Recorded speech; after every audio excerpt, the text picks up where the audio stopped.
Hello on this October 19th, 2019. Welcome to another episode. This is your host, Sunny. Just to get through, the heavy things, we're going to get through the disclaimer real quick, and at the very end of this, I will talk about some of the stuff that I have going on. If you're interested and you've held on this long, maybe some of the stuff coming up may be something that you may be very interested in. Some of it fun, some of it a little more on the, just like this episode, on the heavy side. Just get through the disclaimer, as I always do to begin with this.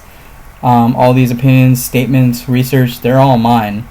Stuff I've read, stuff I've looked up, and especially for this particular one, it wasn't the easiest, and it was a little more structured than I'm normal to doing when I do these episodes, these recordings you're listening to on this YouTube page. So, like I mentioned, these are all abstract. It's to be open. It's not to take one side or to speak ill of a group or belief system or thought. It's actually to open up a discussion, really, because this episode will pertain to you and me. So anyway, without further ado, being especially that Halloween's around the corner, some of you spooky folks may actually like this episode. It may, tie into October 31st. This is a part of a two-parter on what is evil. That's right. I'll repeat that question. What is evil? Evil is defined as morally reprehensible, arising from an actual or imputed bad character or conduct. One of the questions I'll pose in this two-parter is, can a good person be evil? Can those evil people truly change? And what are the origins of evil? How does this tie into you and me in this modern society? First, let's take a left-hand turn and get into this. We'll steer away from the obvious. I'll talk about the obvious in a moment. Out of all the research I've done, I've looked at Skeptic Magazine, looked at their page, read blogs from certain authors, multiple sources, to name a few things I've done regarding this, and all of them point to one thing: that mankind is a source of evil, war, hate, and famine in this world. Some of those have thought, and if you already kind of figured by now, I may be talking about some that may not believe in a higher power being the creator. Those people tend to, in their research and their writings and their basic beliefs, believe that because of deity has not intervened, that there cannot be a source of evil, that it ties into you and me, mankind. We're the ones doing the harm to one another in this earth, without naming or titling God. One of the basic things that these beliefs derive from, the ones that we do know about that we don't really research because maybe we push the other portion of the topic aside, from what we do know, is that our first parents had, messed up. That the Creator had simple rules and the first man and woman broke them. So, man messed up in that, and woman. But anyway, aside from a left, direction and, a right direction, and I'm talking about, left side, right side, okay.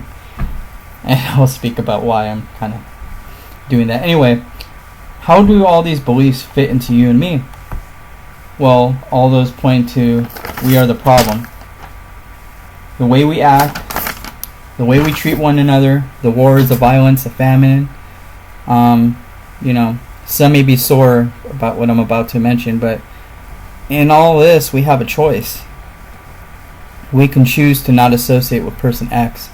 We can choose to when somebody does something to us, we can retaliate, which I'll talk about in a bit. We have a free will regardless of our beliefs. To any atheist that you know, you can actually do whatever you want, whether or not you believe in a higher power or not. We, control our actions. Some of those people, I hope I'm going to probably butcher this, but follow the principle of Thelema, which famously was quoted by Aleister Crowley as, "Do what thou wilt." So by doing whatever you want, you're choosing to do what you want. But there's two sides of those worlds, both inclusive and circumscribed. Nowadays we see every kid getting a trophy in sports. A lot of people may just as an example, another example is that we may overthink when we talk to one another, thinking about what we're going to say next as to not offend those people. Some simply just say hello and just kind of, leave the conversation alone because they don't want to offend other people, or maybe they might say something that will offend them. The internet and social media specifically has transformed how we relate to one another.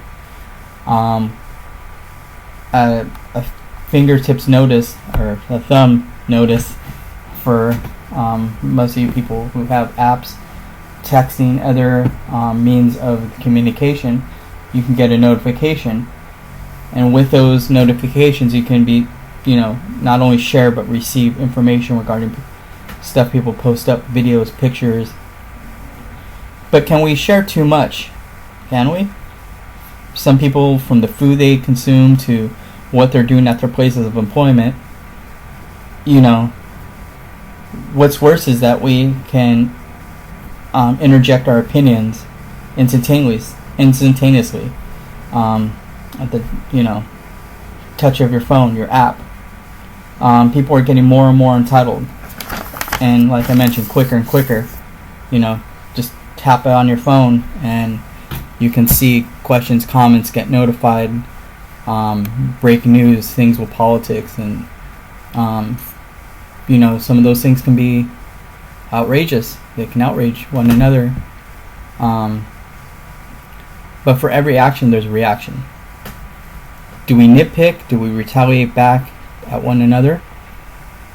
Do we do things that when somebody angers us, be like, well, forget them, and maybe do something to irritate them? We do. Some people do, at least. But moreover,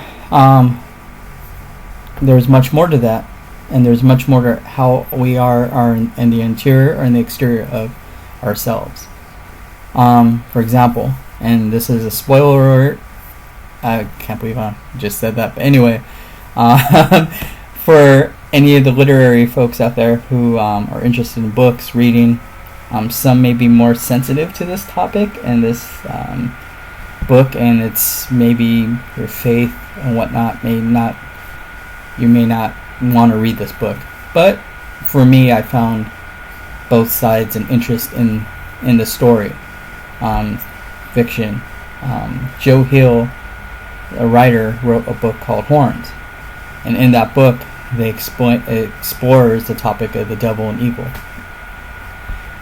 So aside from that, I kind of little plot point, it does talk about the different directions, both going one direction of evil, the one going towards being kind, nice, gentle. But can those gentle, nice people, on the outside, their actions speak volumes of how their mind frame is? Can they inside their interior be evil? Can the most evilest notorious murderers? Can they, on the inside be, really sweet, nice, gentle people who can be your ally? Some of the most notorious murderers are individuals who have done community service, entertained the sick. They've worked with politicians, worked with their local suicide hotline, helping people who have issues with mental health. Can those people who commit heinous crimes actually be sweet, nice people, or the other way around?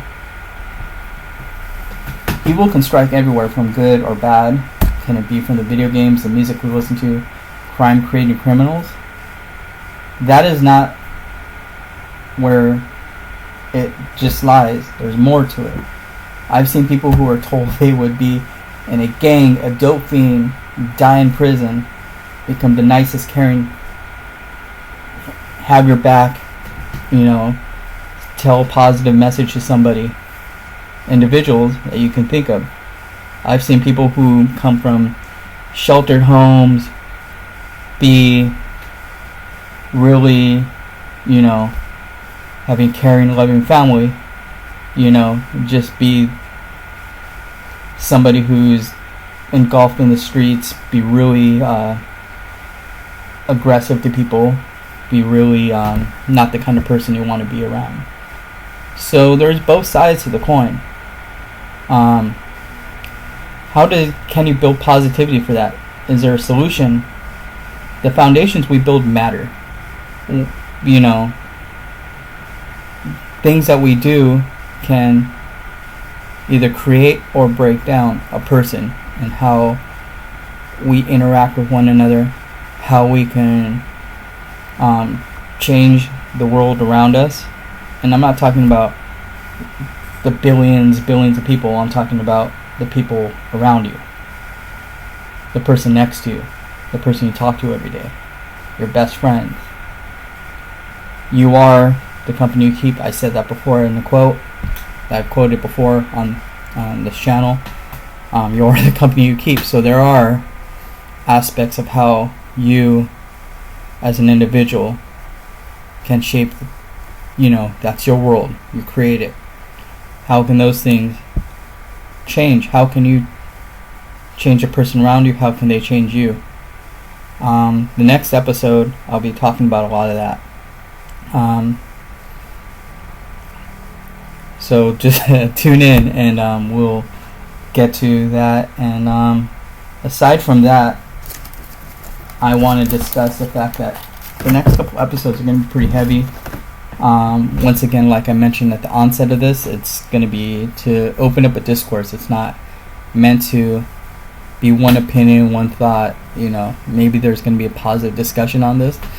I know a lot of people may speak ill via the internet, but really this is to be more positive and open up good conversation with one another.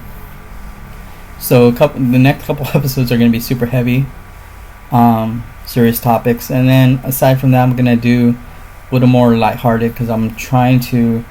We've had technical difficulties releasing these lately, so I'm going to try to do what we can to fix this, and as well as I'm going to do more music related stuff, because it's a little more lighthearted. It's, not going to be pertaining to evil, morality, or human interaction, and other things like that. So aside from that, we're going to have a lot of good stuff coming your way. Thank you for tuning in. I know that one was a pretty quick one, but there's a second part to this. And thank you for listening. Be safe, stay positive.